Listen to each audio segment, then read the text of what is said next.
ناتي دليل ووترو بس حق إني أخذت تقالة سوى كام مسرح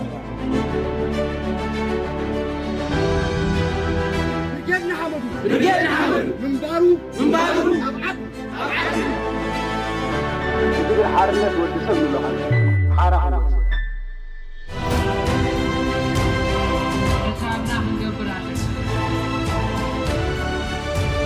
معنا سلام أروح أنك أروان تركوت هاتل ساتلايت تلفزيون إريبيم كما يتنحكم كما يتخونوا لو معلتي أما حبراو مرة وزحن سرعة قدفن عسرات عمتات شويوم زنبرة مراحتي هايمانوت أمنتي ناي بنتكوستال وإنجلاويت بتخرسيان خابتي زي حقاوي مجويتي فنيوم نفس دروهم سيروهم كمزلو سمعنا ألنا مجمرة نقولهم توم كابز مجويتي وصيوم زلو مراحتي هايمانوت كون نقولو أمنتي بنتكوستال انكوع نابرهان عالم أرأيكم انكوع دحرتي مرير زخونة ني 10 عامت زي حقاوي مجويتي أب قدا قدي أب كونتينرات سدرابيتكم نختعفوا على يبقعكم كبل يدلي قمون سدرابيتات دحرنا ينوح عامتات مرير زخونة سقاي اللو ديم يلون خيفلتات سنيحين دحر زخول مكرا داقماي نظم شويات نخري أسلا زباقع لذن سدرابيتات وين نكو حق وصلكم كبل يدلي نحنا ون كم إيتراوين كم زي مثلا 10 عامتات كابزي حقاوي مجويتي زنبورو خلقو خلو خنحقوس نبوري بحرياوي مغنياتو مجويتي نايزوم زيقهات قبل علم نفس وكف سدرابيتات كساب كندي كبيت سنبرات كم زورد بزقباء سلازردانا لذي خنحقوس انقوع حقوسكم انقوع أخا مجويتي وصو انقوع تن سدرابيتات كاني كم زرعايا مبالنا جيغا يكونن لعلغو خاني أبوتا نايتن سدرابيتات أبوتا نايتهم شويات وين أنا نحقوس مغنياتو زوم تجويهم صنحون 10 عامتات برهان صحي كيرأيو قاليهم بموح نايسن سلات تأثيرهم أب كونتينرات أب قدا قدي زصنحيهم تلازو ولا حنت معلتو انتهون برهان عالم ريوم مسدرابيتهم تحاقفهم تساعيمهم نتهم زنافقوهم زنبارو سدرابيتهم مسؤوم كوينا مقاد بليعهم ولا حنت معلتو انتهونت قلا لا يكونت تنس درابيتاتون بتمساسالي ስለዚህ حقوسنا ولا እንኳ حقوسكم እንኳ حقوسنا هم بالكلنا ابጫማ ናይተን ስድራቤታት ابጫማ ናይቶም ጮያ ነፍስና ስለዘተነ ንገበና ስርዓት ግረፍ ንምንአስ አይኮነን ማለት ስለዚህ እዚ አገዳስ ኮይኒ ስማዓኒ ከም መጀመር ክብሎ ዘሊ ደጊመ ደጋጊመ እንኳ حقوسكم እተን ተሪፈን ዘለዋ ስድራቤታት እቶም ተሪፎም ደሎ በአማይታ ሸሓት ጩያት ድማ ከምዞም ሕጂ ካብቲ ተጨወሙሉ ዘነበሩ ጎዳጉድ ዝወዘለው ዝወጽሉ መዓልቲ ክንርኢ ተስፋይን ጸሎተይን ምንየቶይኒ ንዑያ ኻዝቃለስ ለዚ እዚ ከምዝ እንደሃለወ እዞም ሕጂ ካብዚ ናይ ቤት ጩያታት ጎዳጉዲ ኮንቴነራት ተሰይዶም ዘለው መንዮም بنصور زخون حبريتا يلن زو ما بزسل تريوم زلهم ابوتاتنا يام للعل 10 عامت اب غودا غودي اب كونتينر ساعه غرف تچويم زلو يوم دكتور كفلو غبر مسكل دكتور فتصم غبر نغوس قشي غبر مدهن غبر جرجس باستر كيدان وولدو خمو باستر هايلنايزغي قشي دكتور تخل اب منغس اب خمون قشي باستر مليون غبر سلاسه زيوم عبيت مرحت هايمانوس ስለዝኾነ እስሎም ኣብ ዝገረ ዘለኹ ካብዞም ሕጂ ካብ ቤት ፍጭውያ ተላይቆም ዘለው ዲም ኣይኮነን ሓብሬታ ይብለይ ግን ከ እዚኦምን ኩሎም ቶም ኣብ ኤርትራ ተጨወም ዘለው ከ ንኽልቀኦ ከ ንቃለስ ኢሕና ብድሕርጁን ክንቃለሲና ቀሊል ኣይኮነን ገሊኦም ጭውያት ክወፁ ገሊኦም ከኣብቲ ቤት ጭውያ ክተርፉ ከለው ዝፈጥሮ ቃንዛ ቀሊል ኣይኮነን ነቶም ጭውያት ኮን ስድራ ቤታት ስለዚህ ጸሎተይን ተስፋይን እዩ እዞም አቦታት ወን ድሕርና 10 ዓመት መጭወይቲ ምዞም ወጽዮም ዘለው ክኾኑ ማለት እዩ ሕጂ ሓደ ካብቲ ሎም መዓልቲ ክዛረበሉ ደልየ ዘለኹ ኣብ ማሕበራዊ ሚድያ ክኸይድ ከለኹ ናይ ሓጎስ ክኸውን ይኽእል ካብዘይ ምስውዓል ክኸውን ይኽእል ብዙሓት ኤርትራውያን ደለይቲ ፍትሒ ጸሎት ሰባት ንብሎም ስርዓተ ግረፍ ዓሰርተታት ኣመንቲ ጴንጠቆስጣል ፈቲሑ ዝብል ኣብ ማሕበራዊ ገጽ ተጻሒፉ ከለኹ ቁኑዕ ኣይመስለንን ጌጋ እዩ ንገበና ስርዓተ ግረፍ ከይተረዳእና ብዘይ ፍላጥ ንሓኮ ኣለና ምክንያቱ ኣብ መንጎ መጭወይትን ኣብ መንጎ ማእሰርትን ናይ ሰማይን ምድሪ ፍልልይ ዘሎ ሓደ ሰብ ክጭወ ከሎ ካብ ገዝኡ ካብ ስርሑ ካብ ቤት እምነቱ ካብ ጎደና ብዘይ ሕጋዊ መንገዲ ምስተጨወየ እውን ዝኾነ ይኹን ሕጋዊ መስርሕ ከይተማልአሉ ኣብ ቤት ፍርዲ ከይተኸሰሰ ጠበቃታት ገይሩ ከይመጎተ ቤት ፍርዲ ገበነኛ ኢኻ ኢሉ ከይወሰነሉ ኣብ ዝኾነ ይኹን ሰብ ክፈልጦ ዘይክእል ጎዳግድን ኮንቴነራትን ምዃን ዓሰርታት ዓመታት ወላውን ስድራ ቤታት እቶም መቕረብ ዝበሃሉ ደቅኻ ይኹን ኣንስኻ ኣቦኻ ኣዴኻ ኣበይ ከም ዘለኻ ዘይፈልጡኻ ገሊኦም ንዓመታት ብርሃን ፀሓይ ዘይረኣዩ እዚኦም ጭውያት እዮም ዝበሃሉ ኣብ ልዕሊ እዞም ዜጋትና ስርዓተ ግረፍን እቶም ነዚ ስራሕ ዝሰርሑ ዘለዉ ውልቀ ሰባትን ኣዝዩ ከቢድ ዝኾነ ገበን ፈፂሞም ኣለዉ ኣብ ኤርትራ ዘለዉ እዞም ሕጂ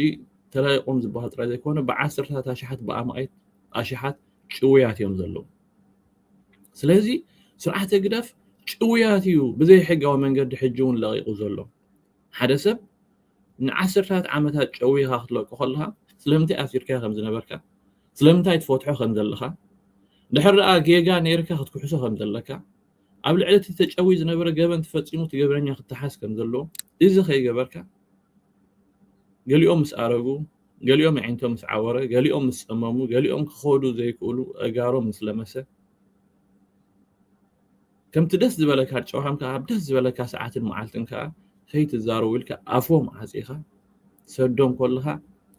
ኣብ ልዕሊ ገበን እዩ ብኣንጻሩ ተኣሲሩ ነይሩ ተፈቲሑ እንድሕር ደኣ ንብል ሃለና እንታይ ማለትና እዩ እስር ቤት ኣብ ሙሉእ ዓለም ዘሎ መእረሚ ቦታ እዩ ሓደ ሰብ ገበን ምስ ፈጸመ ብፖሊስ ተታሒዙ ገበኑ ተጻሪዩ ኣብ ቤት ፍርዲ ምስ ቀረበ ጠበቃ ገይሩ ተጣቢቁ ቤት ፍርዲ ገበነኛ ኮይኑ ውሳነ ምስ ወሰነሉ ዘይገድስ ንዓመት 2 ዓመት 20 ዓመት ንሕልፈት ዝጸንሐሉ ቦታ እስር ቤት ይበሃል በዚ መሰረት ከዓ ሓደ ሰብ እንድሕር ደኣ ተኣሲሩ ሙሃ ገበነኛ እንድሕር ደኣ ኮይኑ ንኽእረም ሪሃቢሊቴት ንኽገብር ኣብ እስር ቤት ከይድ ስድራ ቤት ካበየና እስር ቤት ከም ዘለኻ ይፈልጡኻ ኣብ እስር ቤት ምስ ኣተኻ ሕጋዊ ዝኾነ ኣተሓሕዛ ኣለካ ሰብኣዊ ዝኾነ ኣተሓሕዛ ኣለካ መዓዝ ካብ እስር ቤት ከም ትወፅእ ትፈልጥ ኢኻ ስድራ ቤት ካብ መፂኦም ይወፅሑኻ እዮም ኣብኡ እውን ኣብ ውሽጡ ብዙሕ መስላት ኣለካ ግዜኻ ምስ በፅሐ በቲ ፍርዳዊ መስርሕ ሓሊፍካ ግዜኻ ምስ በፅሐ ከዓ ትፍታሕ እዚ ከዓ እሱር ይበሃል ስለዚ ኣብ መንጎ ጭውዩን እሱርን ናይ ሰማይን ምድርን ፍልልይ ዘሎ እዞም ሕጂ ተላይቆም ዘለዉ ከዓኒ ተጨውዮም ዝነበሩ እምበር ተኣሲሮም ዝነበሩ ይኮኑን ስለዚ ኣብቲ ንሕና ንፅሕፎ ንዛረቦ ንብሎ ብፍላይቶም ጸሎት ሰባት ኣብ ሜድያ ዘለና ብተፋሃለየ መንገዲ ኣብ ኤርትራ ዘሎ ስርዓት እሱራት ፈቲሑ ኣመንቲ ጴንጤቆስጣል ንዓሰርተ ዓመታት ተኣሲሮም ዝነበሩ ተፈቲሖም ክንብል ከለና ገበና ስርዓተ ግረፍ ንድምስሶ ኣለና ማለት እዩ ክንጥንቀቕ ኣለና ክንእረም ክንክእል ኣለና ድሕር ደኣ ብዘይፍላጥ ናይቲ ሓጓስ እንድሕር ደኣ ኮይኑ ፀገም የለን ንርዳእኒ እዩ መእረምታ ግን ክንገብረሉ ክንክእል ኣለና ምክንያቱ እዚኦም ንሪኦም ዘለና ንሪኦም ረኣይዎም እዚኦም ንዓሰርታት ዓመታት ብዘይ ዝኾነ ይኹን ገበን ስለ እምነቶም ወንጌላውያን ስለ ዝኾኑ ጥራይ ስለ ዝመሃሩ ስለ ዝሰበኹ ገሊኦም ካብ ስርሖም ገሊኦም ካብ ገዝኦም ተጨውዮም ኣብ ጎዳጉድ ኣብ ኮንቴነራት ነዚ ከም ዝገበረ መንግስቲ ይኹን ውልቀ ሰብ ይኹን ብሕጊ ክሕተት ኣለዎ ይግብኦ እዩ ክንሓቶ ኢና ስለ ዝኾነ ኢና ጭውያት እምበር እሱራት ክንብል ዘይብልና ዝብል ዘለኹ ናልባሽ ንገሊኹም ኣብ መንጎ መጭወይትን እስር ቤትን ስንታይ ናይ ቃላት خساب كندي زي مزراب قال زبلا تحسوا هو اللي خلخون جين الزقال هيكونن أمونجو جبنن زي جبنن زلوا في اللي دحر أنا زوم شوية تأثيرهم نيرون ولا هالنا الناس سرعة تقرف قبل على زياتهم جبن يفصل من ولا لنا إتي بالعلى زيهم تجابر حجاوي ينيرون ولا لنا لازم جبنا سرعة تقرف كين دمسس جبنا سرعة تقرف كي ترد أن خينه سوسهم بقالاتنا خنتنقق علنا سرعة تقرف كوم يزر الخوانا تحوقسنا داس لنا خي ترد أن جبناتو خندمسس كنهاسس خندحر داغيرنا مالتي كو حليفك اب ساعات زي يوم طرا يكون تچويم زلو بعسرታት بأما ايتا شحات خاب شحن شعات من تسعان حد نجميرو بخرن جميرو امنت اسلمنا وجلج حمات انداوله مهورات شيخات مشايخات شعو اتحيزي سرعه قرف سبات كچو جميرو بدحري بتسعان 4 امنتي جهوفا بدحريو نابونا سالساي باتريارك ابونا انطونيوس مراحت هايموت أرثوذكساويت بتغرسيان بدحريو امنتي بنتوكوستال وانجلاويت مراحت هايمانوت نايكو تاليكاويت بتغرسيان بوزحات وين بزي زخون يكون جبن حاسيبكم تباهيلهم صحيفكم تباهيلهم ابوليتيكا ساتيفكم تباهيلهم بعسرات ساعات اب ايرترا شويات انبر اسرات يلهم سلازي سرعه قرف اذا جبنيا سرعه زيغاتاتنا بزي حقاو منقد اب زي حقاو بوتا اب غودا غودن اب كونتراتن يوچويو زطف زلو كومو سلازخونه اتي جبنو مينيمايز كين غبرو خنتنك كنكل علنا اذا مالت زوم شويات فتحوا خلو نحقوس يبلنا ما تايكون سدرا بيتهم كو حقوسكم كنبل يبلنا ما تايكون نحقوس كمتن سدرا بيتات كوينا نعلل نزلل يس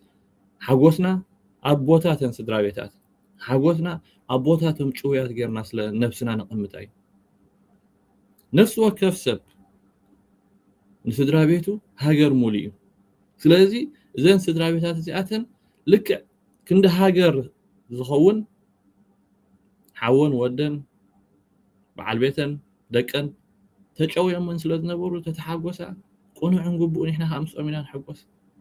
طراي جبنا ساعه قدف خينطفو خنطنقا كنكل علنا زتي قداماي قال ابي اترا مالتي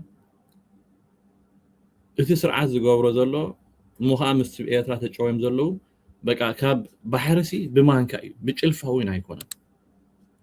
ስለዚህ እዚ እቲ ስርዓት ዝገብሮ ዘሎ ከም ዓብ ነገር ጌርና ንኸይንሪኦ ክንጥንቀቕ ይግባአና ሕጂ እቲ መፍትሕ ናይዞም ጭውያት ጽቡቕ ነገር ኳ ተኾይነ ግን ብማንካ ብጭልፋውን ኣይኮን ብማንካ ካብ ውቅያኖስ እዩ ብኣማኢታ ሸሓት ጌና ጭውያት ኣለዉ ስለ ዝኾነ ከዓኒ ቃልስና ነቶም ጌና ኣብ ቤት መጭወይት ኣብ ጎዳጉድ ዘለዉ ድምፅና ከይሰልከየና ክንስማዕ ኣለና በዚ ክንዳዓስ የብልና ويون سرعه قرف بهارياتنا كايدون زغيره خوينو سمعنا يقولون سرعه قرف حدا ነገር ስለዝደለየ ጥራዩ ነዚኦም ሕጂ ጭውያ ዝለቆም ዘሎ ወይውን ሸኸም ስለዝኾኑ ንዓሰርታት ዓመታት ንሓደ ሰብ ምስ ጭውያኻዮ ክሓምም ባህርያዊ ክስንክል ባህርያዊ ክጽምም ክዓውር ባህርያዊ ብድሕሪ እንታይ ዝኾነካ ሸኸም ዝኾነካ ገሊኦም ኣብ ኣፈፌት ቦት ምስ በጽሑ ገሊኦም በቃ ቀሊል ኣይኮነን ኣብ ሰላም ን10 ዓመት ይትረፍ ን10 ዓመት ሲ ን10 ሰዓታት ውን ኣብ ሰላም ተቐሚጥካ ፈጥረልካ ዝኽእል ስነ ኣእምራዊ ጭንቀትን በሰላም ክትገልጾ ይትኽእልኒ ኢኻ ዝሓለፈ ግዜ ምስ ሓውና ጸጋይ መሓር ዝገበርኩ ዓለማታት ኩልኩም ሰሚዕሁሞ ኢኹም ስለዚህ ስርዓተ ግደፍ እዚ ዝገብሮ ዘሎ ከም ሓደ ዓብ ነገር ከም ሓደ በቃ ፍትሒ ክውርድ ጀመረ ገርና ክንጥሞት ይብልና ከምኡ ይዝለል ደሎ ስርዓተ ግደፍ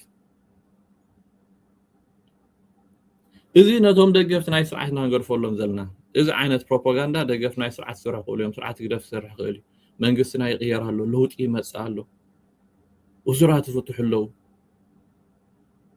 ሃገራዊ ዕርቂ ክንገብር ኢና እዚኦም ዝኣመሰሉ ባዶ ሰለስተ ካብቲ ዘለና ጸልማት ንእሽተይ ጩራ ሂቡ ኣብ ተስፋ ነቲ ገበናት ናይ ስርዓት ምኸምዚ እንድሕር ገብራሎ ዳ እስከባ ከምዚ ንኹን ክንብል ታክቲክ ናይ ውልቀ መለኽቲ እዚ ስለዚ እዚ ዝገብሮ ዘሎ ስርዓተ ግደፍ ፖለቲካዊ ረብሓ ክረኽበሉ እዩ ኢሉ ስለዝሓሰበ ጥራይ እዩ ዝኾነ ይኹን ረብሓ ኣለዎ ስለዝኾነ ይኹም ዝገብር ዘሎ ልዕሊ ኩሉ ግን ብዘይ የገድስ ስርዓተ ግደፍ እቶም ነዚ ኣረሜናዊ ተግባራት ዝገበሩ ሎሚ ይኹን ጽባሕ ኣብታ ፍትሓዊት ኤርትራ ክሕተቱ እዮም ገበነኛታት እዮም ዝኾነ ይኹን ዜጋ ዘይዝኾነ ይኹን ሕጋዊ መስርሕ ዘይዝኾነ ይኹን ገበን ካብ ገዙ ካብ ጎደና ካብ ስርሑ ካብ ቤት እምነቱ ጨዊኻ ኣብ ዘይ ሕጋዊ ዝኾነ ቤት ማእሰርታት ጎዳጉዲ ኮንቴይነራት ብመቑሕ ኣሲርካ ንዓሰርታት ዓመታት እንድሕር ኣጥኒሕካዮም መዓሲ ብዘየገድስ ገበነኛ ስለዝኾንካ ኣብ ሕጊ ምቕራብካ ዘይተርፍ እዩ ስለዚ እዞም ነዚ ዓመፅ ዝገበርኩም ጽባሕ ኣብታ ፍትሓዊት ኤርትራ ኣብ ሕጊ ምስ ቀረብኩም ሽዑዮም እዞም ጭውያት ፍትሒ ዝረኽቡ እዞም ንዓሰርታት ዓመታት ተጨውዮም ዘለዎ ምስ ተኻሕሱ ስድራ ቤታቶም ምስ ተኻሕሳ ሽዑ እዩ እቲ ፍትሒ ዝርከብ ሽዑ እዩ እቲ ሓቀኛ ፍትሒ ዝርከብ ሕጂ ግን ምስ ቃንዛና ምስ ኩሉ ስነኣምራዊ በሰላና ነዚ ንእሽተይ ተሪኦ ከም ኣወንታ ንወስድ ዘለና ስለዚ ስርዓተ ግደፍ በዚ ዝገብሮ ዘሎ ነገራት ከደናግረና ከተዓሻሽወና ከም ሓደ ጽቡቕ ነገር ዝገብር ዘሎ ጌርና ክንሓስብ ድሕር ኣይሓስብ ሃሊ ኮይኑ ደቂሱ እዩ ዘሎ ምክንያቱ ገና ማይታ ሽሓት ኣብ ጎዳጉድ ኣለዉ ኣብ ኤርትራ ዘሎ ጉድ ድሕሪ ኢሳያስ ይኽወፅእ ስለዚ እዚ ከም ነዘን ስድራ ቤታት ብዓይነተን ስድራ ቤታት ብዓይነቶም ጭውያት ብኣወንታ እዩ ዝርአ ጽቡቕ እዩ ዝሕጉስ እዩ ንሕና እውን ኣብ ቦትኦም ምስኦም ኮይንና ንሕጎስ ደስ ይብለና ግን ንገበና ስርዓተ ግደፍ ዋላ እውን ብጭልፋ እውን ዝኾነ ዝቕንስ ኣይኮነን ብዘየገድስ ኣብ ልዕሊ እዞም ሕጂ ወፂኦም ዘለዎ ስርዓተ ግደፍ ዝፈጸምዎ ገበን መዳርክቲ ኣልቦ እዩ ስለ ሕጂ ዝለዋቖም ድሕሪ 20 ዓመት ገበን ናይ ስርዓተ ግደፍ ይእለ ማለት ኣይኮነን ፍትሒ ክንረክብ እንድሕር ዳ ኮይና እዞም ከምዚ ዓይነት ዓመፅ ዝገበሩ ዝግብኦም መቕፃዕትን ዋጋ እንትረኽቡ ሽዑ እዞም ጭውያት ፍትሒ ረኽቡ ስድራ ቤታት ፍትሒ ረኽቡ ንሕና እውን ከም ኤርትራውያን ፍትሒ ንረክብ እዚ እቲ ሓቂ ሕጂ እውን ከስምረላ ደሊ እዞም ወፂኦም ዝበሃሉ ዘለዉ ጭውያት እምበር እስራት ኣይኮኑን ኣብ ኤርትራ ቤት መጭወይት እምበር ቤት እስሪ ቤት ዝበሃል የለን ኣብ ኤርትራ ጭውያት እምበር እሱራት ዝበሃሉ የለውን ስለዚ ፕሊስ ንድሕሪ ሕጂ ንሕና ብፍላይቶም ደለይት ፍትሒ ቃላትና ክንጥንቀቐሉ ክንክእል ኣለና ማሕበራዊ ሚድያ ክኸውን ይኽእል ኣብ ዩቱብ ክኸውን ይኽእል ኣብ ቲክቶክ ክኸውን ይኽእል ስርዓተ ግደፍ ከምዚ ዓይነት ነገራት ዝገብር ከሎ ስርዓተ ግደፍ ንዓሰርታት ዓመታት ጨውይዎም ዝነበረ ንጹሃት ዜጋሃትና ብዘይ ሕጋዊ መንገዲ ሕጂ እውን ፈቲሕዎም ኣሎ ከይከሓሰ ነቶም ንክንድዚ ዝኣክል ዓመታት ጨውይዎም ኣብ ሕጊ ከየቕረበ ሰባት እኳ ኣይቆፀሮምን ከም ጀንቢል ኣብ ጎዳጉድን ኮንቲነራትን ኮፍ ኣቢልዎም ነይሩ ሕጂ ካብ ውፅኡ ኢሉ ከዓ ኣብ ደገ ጉሒፍዎም ኣሎ ካብዚ ዝዓቢ ገበና ኣሎ እዚ ገበን እዚ ክንገር ክኽእል ኣለዎ ኤቭሪ ዴይ መዓልታዊ ስለዚ እቶም ሓበሬታ ንዝርግሕ ብዝተፈላለየ መንገዲ ኣብ ልዕሊ ሕብረተሰብና ፅልዋ ዘለና ንጥቀመሎም ቃላት ኣዝዮም ኣገደስቲ ስለዝኾኑ ክንጥንቀቐሎም ይግባአና ተስፋ ይገብር ድሕሪ እዛ ሰዓት እዚኣ ኣብ ኤርትራ ዝነበሩ እስራት ተፈቲሖም ዝበሃል ነገር ከይርኢ ማሕበራዊ ሚድያ ኣብ ኤርትራ ዝነበሩ ጭውያት ክንብል ክንክል ኣለና ምክንያቱ ናይ ሰማይን ምድርን ፍልልይ ስለ ዘሎ ኣብ ሞንጎ መጭወይትን ኣብ ሞንጎ እስር ቤትን ተሓደ ዘይሕጋዊ ተሓደ ሕጋዊ ስለዚ ድሕር እስራት ተፈቲሖም ኢልና ነቲ ዓመፅ ነቲ በደል ናይ ስርዓት ግደፍ ሕጋውነት ነልብሶ ኣለና ማለት ይፈቲና ጸሊኢና እዚ ኣካል ናይ ስርዓት መጋበርያ ናይ ስርዓት ናይ ባዶ ሰለስተ መሳርሒ ናይ ስርዓት ኮይና ኣለና ማለት ስለዚ ክንጥንቀቅ ከተሓሳስብን ከዘኻኽርን ይደሊ ደጊመ ነዘን ስድራ ቤታት እንኳዕ ዳግማይ ገጽ ንገጽ ንኽትረኣያ በቃዕኹም ኳዕ ዳግማይ ክትሓቆፉ ኣብቅዓኩም ኳዕ ኣብ ሓደ መኣዲ ብሓንሳብ ኮፍ ኢልኩም ትበልዕሉ ግዜ ፈጥረልኩም እዞም ካብ መጭወይት ወፂኹም ዘለኹም ከኣተን ዝተረፋ ህይወትኩም ናይ ሰላም ናይ ፍቕሪ ናይ ሓጎስ ግዜ ክኾነልኩም ምንዮተይ ጸሎተይን ምዃኑ ክሕብረኩም ይደሊ እቶም ተሪፎም ዘለዉ ብዓሰርታት ኣሽሓት ኣማይት ኣሽሓት ከኣኒ ሓደ መዓልቲ ፍትሓዊ ብዝኾነ መንገዲ ይኹን ብዘይኹን ብዘየገድስ ከምዚ ናይ እዚኣቶም ብርሃን ዓለም ንኽሪኢ ከኣኒ ቃልሰይን ጸሎተይን ምዃኑ እውን ከዘኻኽር ይደሊ ታፍትሒ ግን እዞም ዓመፅቲ እዞም ገበነኛታት እዞም ኣብ ልዕሊ ንጹሃት ዜጋታት ጨውዮም ክንዲዚ ዓይነት በደል ዝፍጽሙ ዘለዉ ኣብ ሕጊ ምስ ኣቕረብናዮ ምዃንና ግን ደጊመ ደጋጊመ ከዘኻኽረኩም ይደሊ ይቐኒለይ ሎም ዘዳለኹ መደብ ኣብዚ ፈጺመ ኣለኹ ቴንክ ዩ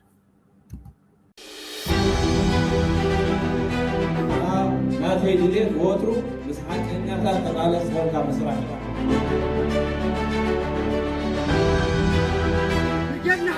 رجالنا حمدوا منبارو أبعد ዝብል ሓርነት ወዲ ሰብ ንለኻል ሓራ